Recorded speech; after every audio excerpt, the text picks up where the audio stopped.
Namasté. Je me trouve aujourd'hui à Lumbini, sur le lieu de naissance de Bouddha, qui est donc une ancienne cité impériale.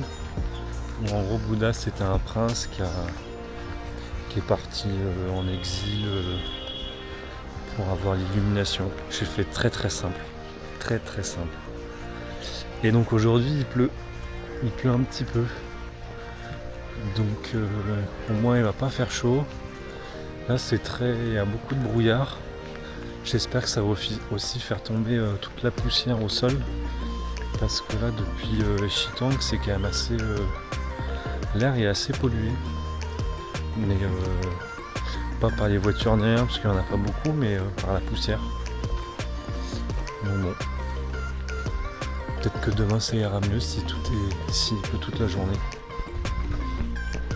A plus.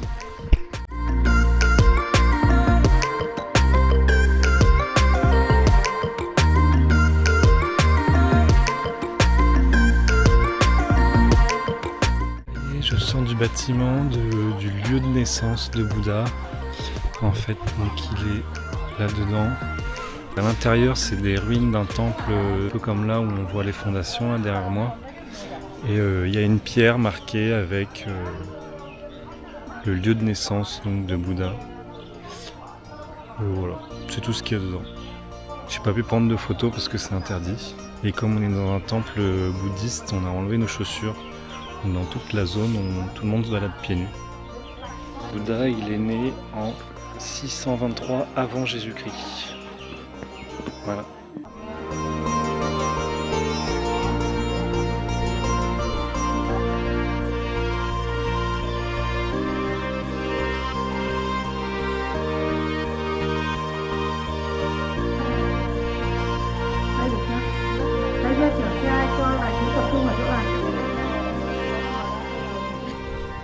Elles sont trop rigolotes, elles courent.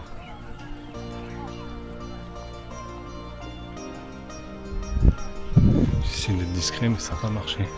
Donc c'était bien le lieu de naissance de Bouddha, mais ce n'est pas le palace où vivait toute la famille royale.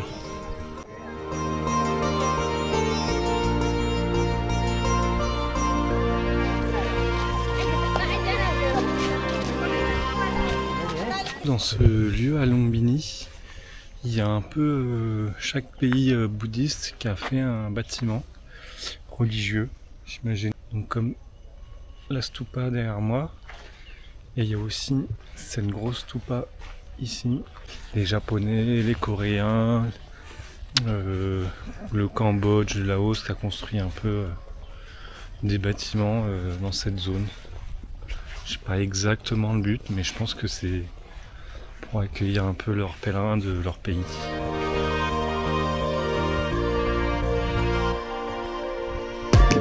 Donc là, on peut voir le bâtiment de la Corée, celui de la Chine, que c'est le bâtiment indien.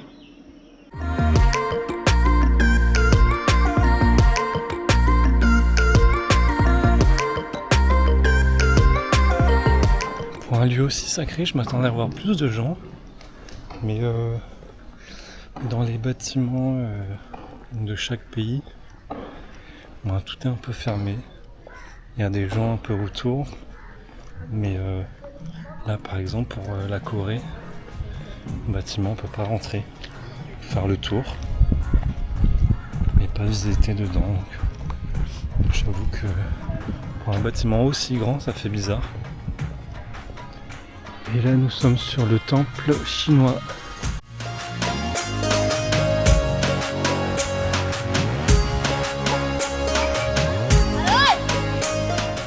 Et là, nous avons celui du Vietnam. Mais il y a un panneau qui dit que c'est toujours en construction, donc c'est pas ouvert aux visiteurs. Tant pis. Next. Bienvenue au Jardin de la Paix.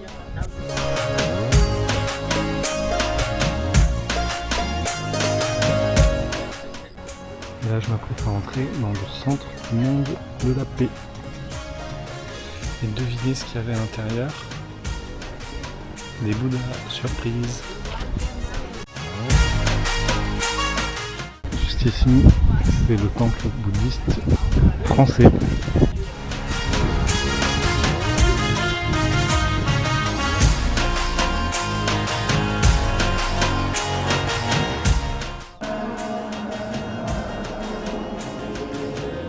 tu sais quoi, ils ont fait ça comme une église. Tout en pierre, espèce de marbre, avec de la musique qui résonne dedans, tout pareil.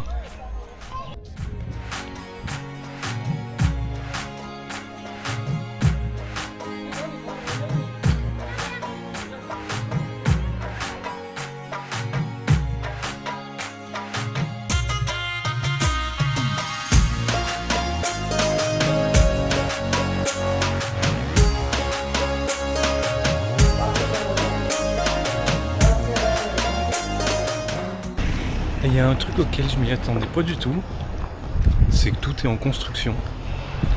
Bouddha, ça fait 2600 ans qu'il est né, et il y a, je sais pas, tous les bâtiments qui se construisent un peu de chaque pays. Les routes, il n'y en a pas, mais bon, ça c'est le Népal. Il y a des travaux partout.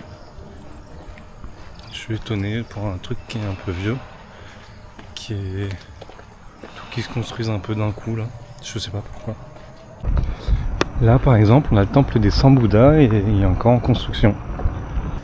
Après il y a une spécialité aussi, c'est les travaux commencés pas finis. Je crois qu'il y a celui du Vietnam là, le Bouddha qui a l'air d'être un enfant debout mais qui est super grand. Bah, il y avait le Bouddha qui est fini mais toute la structure en dessous qui n'était pas finie et il n'y avait aucune personne qui travaillait dessus. Voilà, bah là il est midi et... Non, il est 1h30, pardon. Je vais essayer de me trouver un restaurant. Et c'est tellement grand qu'en fait les gens ils se déplacent en voiture ou en moto. Il y a aussi des tuk-tuk. Et j'aurais dû demander un vélo à la guest house, je pense qu'ils en avaient. Mais une prochaine fois. Et comme je disais, il y a tout qui est en travaux ou fermé, comme le musée de Lumbini qui est fermé. Heureusement, il y a des restos, donc je vais manger. A plus. Je me suis pris des samoussas.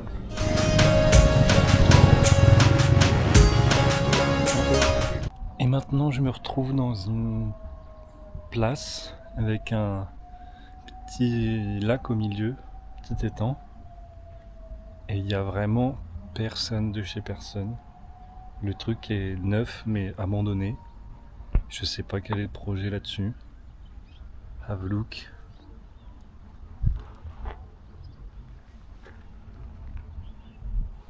Trop bizarre encore une fois. Il y a plein de, comme je disais, de bâtiments en construction, un peu éparpillés. Peut-être que c'était un truc utilisé avant, mais là, genre à part de la brique et de la végétation, bah y a rien quoi. Y a rien du tout. Alors je me dirige vers la stupa de la paix dans le monde. Et tout le monde y va en voiture, en tuk-tuk. Et j'ai l'impression d'être un peu le seul d'y aller à pied. Parce qu'il n'y a pas vraiment de chemin piéton. C'est des petits chemins de terre. Mais bon, on y va. Moi j'ai le temps. Puis il s'est arrêté de pleuvoir. Ah, toujours un voile là, comme on voit, le ciel est blanc là depuis que je suis dans le sud en gros du Népal.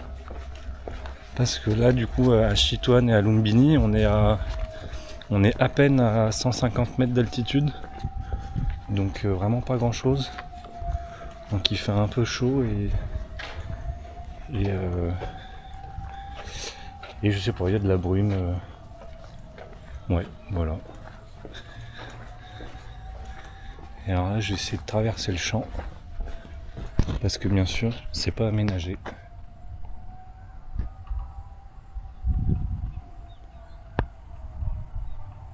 Et on voit juste derrière la grande stupa de la paix. C'est parti.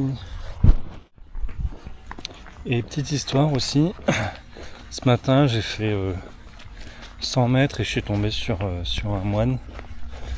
Et il m'a dit, m'a parlé un peu de... Voilà, je suis entouré d'eau. Je vais refaire ma prise. Hop, pas que je tombe. Donc je disais, je suis tombé sur un moine. On a un peu discuté, il était hyper sympa. Il m'a offert un café au lait. Et du coup, il m'a parlé un peu du Népal et il me disait que c'était un pays super corrompu. Du coup, le gouvernement, il aidait en rien le peuple, quoi. Et aussi, on a fait des recherches avec Bertie et on a vu que le Népal est le pays avec le plus de pauvreté en Asie. Donc, ouais, c'est pour ça qu'il y a pas de route, pas de budget. No, it's okay. Okay. Mais c'est marrant parce que tous les gens qu'on a croisés, ils étaient tous hyper sympas. Et à aucun moment on a vu de la corruption. Enfin bref, je m'engage dans un truc que je connais pas du tout.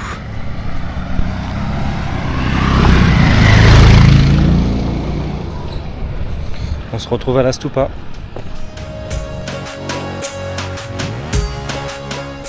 Ouais, pour parler vite fait un peu du Népal, que j'ai beaucoup vu là sur les routes, dans le bus, entre les différentes villes, c'est qu'ils font beaucoup de travaux. Mais en fait, t'as aucune zone qui est vraiment terminée. Ils font des petits bouts petit à petit. Et si j'ai bien compris, c'est... Je vais attendre que le bus y passe.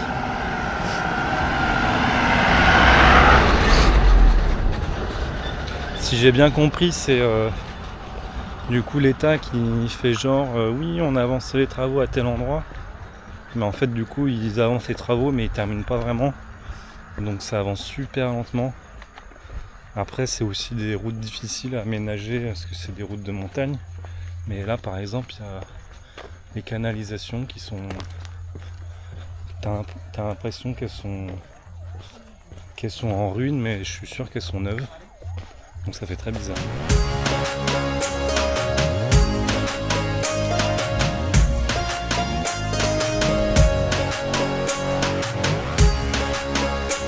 Un truc qu'on n'avait jamais vu, que ce soit au Népal ou dans les autres pays, c'est cette architecture en rond là. Je vais vous montrer comme il y a sur le musée. Là, c'est ces arches arrondies. Encore un truc que j'ai pas compris. Je comprends pas grand chose. Regardez encore la forme des bâtiments. Très particulier.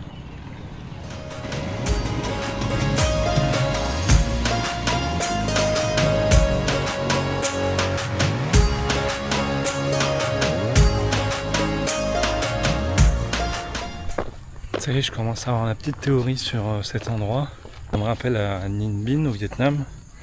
Il y a un endroit où ils ont construit la plus grande pagoda d'Asie du Sud-Est, un truc comme ça. Et en fait, du coup, c'est toute une zone avec plein de monastères où tu as un grand parking. Après du parking, tu te déplaces en navette électrique sur des grandes distances, on va dire. Et j'ai l'impression qu'ils veulent faire ça ici.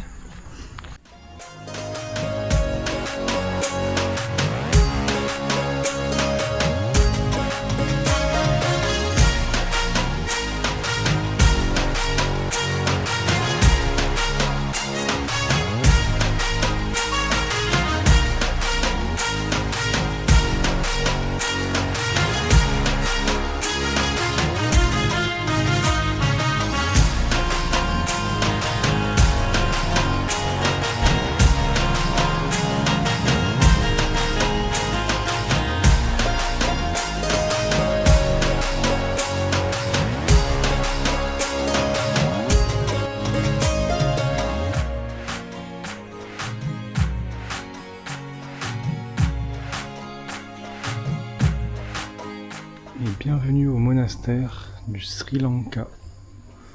Lui, il se casse un peu la gueule.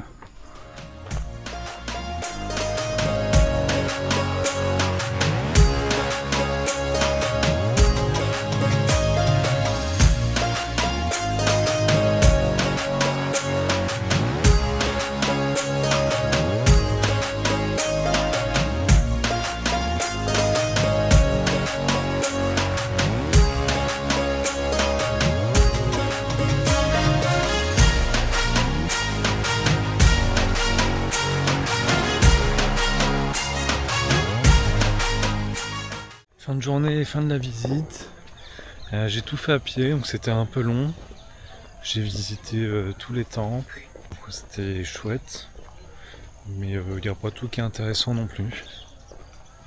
Et là, je rentre avec le petit coucher de soleil et aussi avec Bobby.